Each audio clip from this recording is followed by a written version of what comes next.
The Legend of Sword Lake. During the Ming Dynasty's invasion of Vietnam, the enemy committed widespread massacres of innocent civilians and looted the nation's wealth wherever they advanced. Life for the general population was marked by extreme hardship and misery. In response to this suffering, a group of patriots, including volunteer forces from the Lamson region, organized to resist the cruelty and oppressive rule of the occupying forces. At that time in Ton Hua, there was a fisherman named Le Tun. One night, as he routinely cast his net along an isolated river bank, he felt an unexpected, heavy tug while retrieving it and hoped it might be a large fish. However, upon inspection, he found only an iron bar. Disappointed, he tossed it back into the river and moved on to cast his net in another location. The second time he lifted the net, it felt heavy again. Unexpectedly, the same iron bar had snagged his net once more. He picked it up and tossed it back into the river. The third time, the very same iron bar got caught again. Curious, Tun lit a torch to examine it closely. Suddenly he exclaimed to himself, "Ha ha! A sword blade!" Not long after, Tun enlisted in the Lamson uprising and fought in life-or-death struggles to drive out the invaders. One day, General Le Loi and his retinue visited Tun's home. In the dim interior, an iron bar glimmered from a shadowed corner. Le Loi retrieved it and read the words Thuan Tien, literally "walk in accordance with heaven's will," deeply engraved on the blade, though none of those present recognized it as a sacred relic. On another occasion, with the enemy in close pursuit, Le Loi and his officers broke formation to escape. As he fled through a grove of banyan trees, he spotted a glint high among the branches. Curious, he climbed up and discovered a gem-inlaid sword hilt.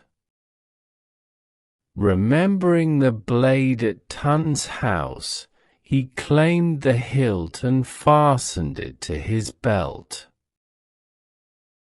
3 days later, Le Loi reunited with all his comrades, including Tun. When they joined the blade to its hilt, it fit seamlessly, astonishing everyone. Le Loi recounted the story, and the group erupted in joyous celebration. Tun lifted the sword overhead and proclaimed to the general, "Heaven has entrusted you with a noble mission. We pledge our lives, and this sacred blade, to your service in repaying and protecting our nation." From that moment, the uprising's morale soared.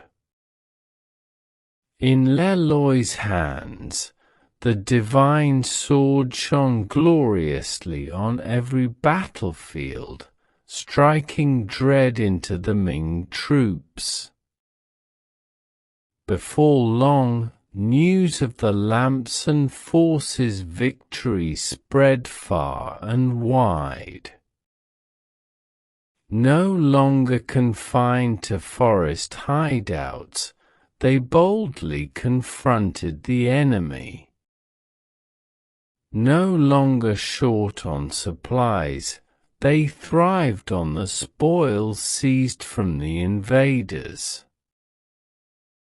With the sacred blade clearing their path, they pressed forward until every last foe was driven from our land.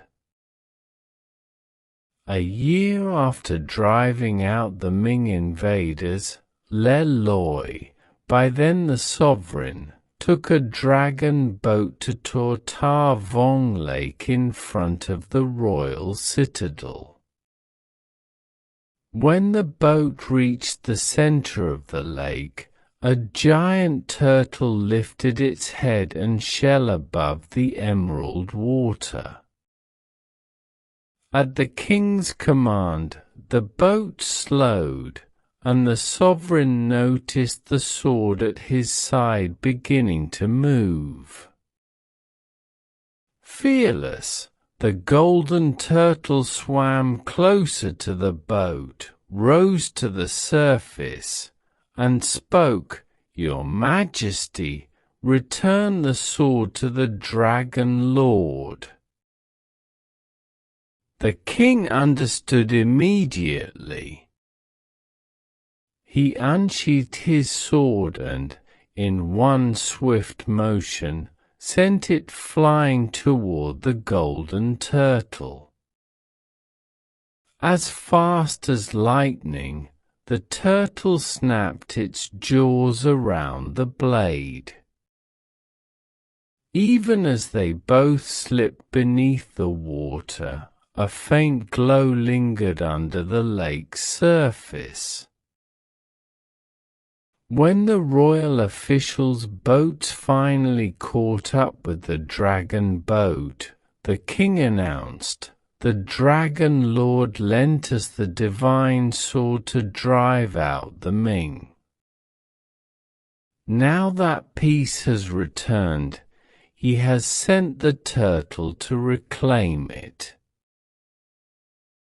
Since then, Ta Vong Lake has been called Ho Guam, or Sword Lake, and is also known as Ho Wan Kiem, the Lake of the Returned Sword.